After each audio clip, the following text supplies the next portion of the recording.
Hello दोस्तों, मैं सुजीत कुमार और आप देख रहे हैं स्टूडेंट ऑफ आर्ट। तो दोस्तों, आज जो मैं बात करने वाला हूं वो यूपी प्लस में 200 प्लस स्कोर हम कैसे करें, तो इस चीज़ के ऊपर मैं बात करूंगा। देखो, सबसे पहले तो मैं आपको दिखा दूं, मेरा टेक्स्ट बुक का आपको स्क्रीन पर दिख रहा होगा और रोजगार बैंक का भी आपको दिखेगा। ठीक है, तो आप देख लीजिए इतना स्कोर मेरा जो 200 प्लस ही 210, 205, 208 ऐसे स्कोर रहता है। तो सबसे पहले मैं आपको बता दूं, देखो 200 प्लस स्कोर करने के लिए आपको सबसे पहले अपना सिलेबस कंप्लीट कर लेना है। अब सिलेबस कंप्लीट करने के बाद में आपको करनी है प्रैक्टिस। अब प्रैक्टिस कैसे करेंगे तो उसके मैं बताऊं। सबसे पहले आपको मॉक टेस्ट लगाने हैं, ठीक है, सिलेबस कंप्लीट करने के बाद में। जब आप मॉक टेस्ट लगाएंगे तो आप देखेंगे कि आपके जो क्वेश्चन, कुछ क्वेश्चन गलत भी हो जाते हैं, है ना, और कुछ क्वेश्चन आपके छूट भी जाते हैं। अब जो क्वेश्चन गलत होते हैं उन क्वेश्चन का आपको करना है एनालिसिस। कौन से क्वेश्चन ऐसे हैं जो गलत हो रहे हैं, किस टॉपिक के गलत हो रहे हैं, है ना, और टॉपिक में भी किस टाइप के गलत हो रहे हैं। ये चीज़ आपको पहचाननी है। ये चीज़ आपको खुद से पहचाननी है, आपको कोई बताने नहीं आएगा इन चीज़ों को, है ना। और फिर आपको मान के चलिए, उदाहरण के तौर पर बताऊं, आपके प्रॉफिट लॉस के क्वेश्चन गलत हो गए, ठीक है। अब प्रॉफिट लॉस को आपको अच्छे से पढ़ लेना है, चाहे आप बुक से प्रैक्टिस कीजिए या फिर किसी टीचर के द्वारा उस टॉपिक को, इस कॉन्सेप्ट को समझिए, ठीक है। अब ये तो हो गया मैथ का। अब मैं जीएस की बात करूं, जीएस में भी आपको ऐसे ही करना है। जीएस में मान के चलिए आपका हिस्ट्री से आधुनिक भारत का क्वेश्चन गलत हो गया, ठीक है। और आधुनिक भारत का जो क्वेश्चन गलत हुआ है, उस आधुनिक भारत को आपको पूरे अच्छे से बुक से रीड कर लेना है, मतलब पढ़ लेना है। आप एक बार पढ़ चुके हैं, अब दिक्कत क्या है कि आपने रिवीजन नहीं किया।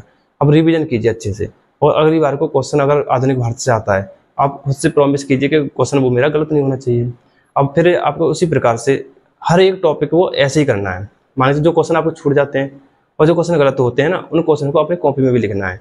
अब कॉपी में लिखना है लगभग, देखो मॉक टेस्ट होता है 2 घंटे का, 2 घंटे का मॉक टेस्ट होता है, तो आपको लगभग 3 घंटे उसका एनालिसिस करना चाहिए। मॉक टेस्ट देने का तभी फायदा है। अगर आप मॉक टेस्ट का एनालिसिस नहीं करते हैं तो आपको मॉक टेस्ट देने का कोई फायदा नहीं है। तो एनालिसिस आपको करना चाहिए, ठीक है। और आप एनालिसिस करेंगे तो आपका स्कोर अपने आप इंक्रीज होगा। देखो, आप मॉक टेस्ट में स्कोर क्यों नहीं बढ़ता है, आपने देखो पढ़ सब कुछ रखा है। अब बहुत सारे स्टूडेंट ऐसे हैं जिन्हें सिलेबस कंप्लीट है, बहुत दिनों से तैयारी कर रहे हैं, लेकिन दूसरे प्लेसेस को नहीं कर पा रहे हैं। उसकी वजह क्या है कि उन्होंने प्रैक्टिस नहीं की और अपनी गलतियों को नहीं पहचाना है।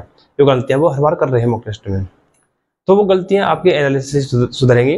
तो आप मॉक टेस्ट देते समय अच्छे से क्वेश्चन को पढ़िए। क्वेश्चन पढ़ने के बाद में अच्छे से ही उसे सॉल्व कीजिए।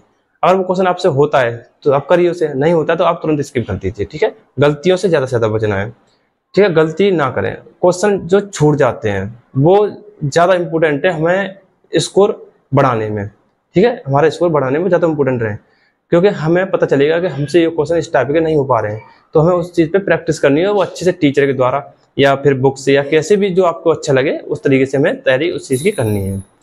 और ये तो हो गया मॉक टेस्ट का, ठीक है। अब मैं बात करता हूँ, आपको कोई ना कोई एक क्लास ज्वाइन कर लीजिए। देखो, मान के चलिए आप जीएस में, आपको देखो, अब ये जरूरी तो नहीं है हर एक स्टूडेंट हर एक टॉपिक में अच्छा हो। तो कुछ स्टूडेंट ऐसे भी होते हैं, मतलब कुछ क्या, सभी स्टूडेंट का कुछ ना कुछ वीक होता है। कुछ स्टूडेंट का मैथ वीक होता है, कुछ का जीएस होता है, कुछ का हिंदी में नंबर नहीं आ रहे होते हैं, है ना, ये चीज़ होती है। तो आपके किस टॉपिक में नंबर नहीं आ रहे हैं तो आप ये कमेंट बॉक्स में बता देना।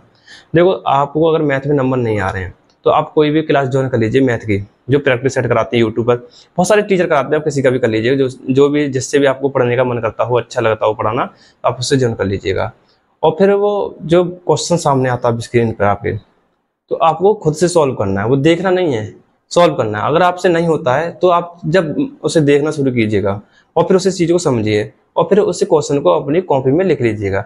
अब उसे इतना सजा के नहीं लिखना है, ठीक है। ये कि मान चलिए बहुत सजा रहे हैं, टाइम वेस्ट कर रहे हैं अपना, इतना लिख लीजिए कि आपकी समझ में आ जाए। नोट्स वही होते हैं जो आप खुद की समझ में आए, दूसरे की समझ में ना आए, ठीक है। तो आपको क्वेश्चन जो आता है स्क्रीन पर उसे खुद सॉल्व करना है, नहीं होता है तो उसको स्क्रीन पर अपनी कॉपी में लिख लेना है। और कॉपी में लिखने के बाद में फिर उसका हफ्ते में 1 से 2 बार रिवीजन कर लेना है उस क्वेश्चन का। देखो, तैयारी आपको करनी है, सिलेक्शन आपको लेना है, तो तैयारी आपको करनी पड़ेगी, मेहनत आपको करनी पड़ेगी। ये बात आपने कॉपी में किसी में लिख लीजिए कि अगर सिलेक्शन तुम्हें लेना है तो तैयारी तुम्हें ही करनी पड़ेगी, और अन्यथा तैयारी करने कोई नहीं आएगा।